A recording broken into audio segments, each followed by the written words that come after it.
अब जो न्यूज़ मैं आपके साथ शेयर करने जा रहा हूँ उसको ज़रा ध्यान से सुनना, ज़्यादा ध्यान से भी सुन सकते हो। धान और गेहूं की खेती में एक बड़ा बदलाव, क्रांति आ सकती है। धान में हमारे को क्या प्रॉब्लम है? धान की बड़ी प्रॉब्लम्स हैं पानी की खपत। 1 किलो चावल में 4000 लीटर पानी लगता है, ठीक है जी। ज़्यादा लेबर लगती है, पाड़े काटो, रुपाई करवाओ। ज़्यादा डीजल की खपत होती है, ट्रैक्टर ज़्यादा टूटता है। ग्रीन हाउसेस गैसेस से ज़्यादा तापमान, फिर कटाई होने के बाद फसल अवशेष प्रबंधन।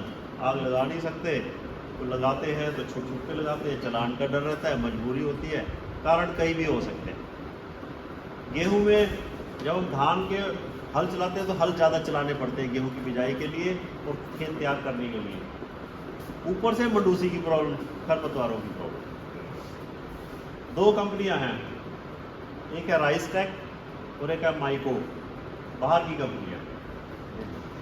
इन्होंने मिलकर एक जॉइंट वेंचर जेवी बनाया और धान और गेहूं की कुछ वैरायटीज, कुछ हाइब्रिड्स तैयार किए हैं।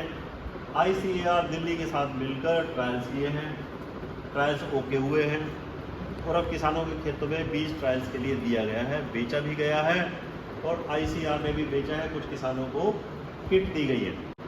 एक वीडीसाइड होता है इमिजाथापिर। अब धान में हमारे पास वीडीसाइड्स के लिए क्या है? एक तो मान लो DSR भी करते हैं, उसके अंदर प्रॉब्लम ज़्यादा होती है। 100 पेंडिमेथिलीन है, हमें करने से पहले प्री एमरजेंस है, या फिर नॉमिनी गोल्ड है, बिस्पाइरिबैक सोडियम। उनसे भी अब कंट्रोल तो ज़्यादा हो नहीं रहे, बच जाते हैं। फिर भी हम DSR क्यों नहीं करते? क्यों हम इस कद्दू की तरफ और ट्रांसप्लांटिंग की तरफ गए हुए? DSR में हमारे को कमाई दिखी नहीं अभी तक। लेकिन अब मैं आ रहा हूँ, एक वीडीसाइड होता है इमिजाथापिर। इमिजाथापिर को मैंने मूंग में स्प्रे किया हुआ, लोग सोयाबीन में स्प्रे करते हैं, दालों के ऊपर स्प्रे करते हैं। बहुत अच्छा वीडीसाइड है ये, खरपतवार नाशक है, डॉक्टर को पता होगा। सबको मार देता है, धान के ऊपर पड़ जाए तो धान को भी मार देता है। नहीं हो सकता, बिल्कुल सही बात है ना। लेकिन जो मैं न्यूज़ आपके साथ शेयर करने जा रहा हूँ, ये जो बीज तैयार किए गए हैं, ये जो बीज तैयार किए गए हैं, इन पौधों में इमिजाथापिर को टॉलरेंट करने की शक्ति है। इमिजाथापिर कर दिया तो धान के पौधे बचेंगे और कुछ नहीं बचेगा। ये बीज जो है ना, जेनेटिकली मॉडिफाइड नहीं है। नई चीज़ आप ध्यान रखें, जेनेटिकली मॉडिफाइड ही है। जीन्स को ट्रांसफर तो किया गया है, लेकिन प्लांट टू प्लांट किया गया है, किसी बैक्टीरिया से प्लांट में ट्रांसफर नहीं किए गए, प्लांट टू प्लांट किया गया है। जो बीटी कॉटन आया था ना, वो तो बैसिलस thuringiensis बैक्टीरिया के जीन्स ट्रांसफर किए गए थे प्लांट्स के अंदर, प्लांट किंगडम में। वो गलत बात थी। मैं आपको एक बार बता दूं, मैंने वो मक्का की फसल देखी है। मैं एक बार US गया था, तो वहाँ पर मैंने मक्का की लगभग 2-2, 2.5 फुट खड़ी फसल देखी थी।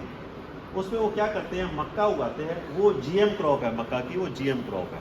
तो वहाँ पर वो क्या करते हैं, उसके ऊपर राउंडअप का स्प्रे कर देते हैं। मक्का उगने के बाद मक्का बच जाता है, बाकी सारा कबाड़ा सब खत्म, सब चीज़ खत्म, सिर्फ मक्का खड़ा था वहाँ पर। और वो GM क्रॉप है, उसके अंदर वो जो कीड़े होते हैं ना, जो कीड़े भी नहीं लगते। GM क्रॉप के कारण उसके अंदर ऐसा जीन्स डाला हुआ है जो बैसिलस thuringiensis होता है, वो उस कीड़ों को भी, कीड़ा खाएगा तो कीड़ा मर जाएगा, भूखा मर जाएगा लेकिन खाएगा। उनकी पैदावार 80-80 क्विंटल होती है प्रति एकड़। I have seen that. तो ये जो है, ये GM नहीं है, ये जो ट्रांसफ़र किए गए हैं इस चावल के बीज में, इन बीजों को क्या उन्होंने रिकमेंड किया है कि DSR टेक्निक से बिजाई करनी है, जैसे हम करते हैं। फिर इमिजाथापिर के 2 स्प्रे करने हैं। पहला जो है 15-20 दिन के बाद, जब खरपतवार 2 से 3 या 4 पत्ती स्प्रे करो, फिर उसके बाद 40 दिन बाद, दोनों बारी ही इमिजाथापिर स्प्रे करें। 400 ग्राम की इसकी डोज होती है, ज़्यादा महंगा नहीं होता। अभी तक प्रॉब्लम DSR से, हमें क्या प्रॉब्लम थी DSR से? खरपतवारों वाले ये प्रॉब्लम थी। अगर ये कंट्रोल में हो जाए, हम में से काफ़ी लोग ट्रायल करने के लिए तैयार हो जाएंगे DSR। और एक और बात प्रॉब्लम होती है DSR पे, पिछले साल मान लो कोई और वैरायटी लगा रखी है, आज DSR कोई और कर रहा हो, तो वो चावल उग जाता है, मिक्सिंग हो जाती है। लेकिन ये इमिजाथापिर इसी बीज को रोकेगा, बाकी सब धान के बीजों को, खरपतवारों को मार देगा। अच्छा, फिर कटाई बात, मतलब इन 2 कंपनियों ने किया है, गेहूं और धान के ऊपर किया है, इन्होंने एक मॉडल पेश कर रहे हैं ये।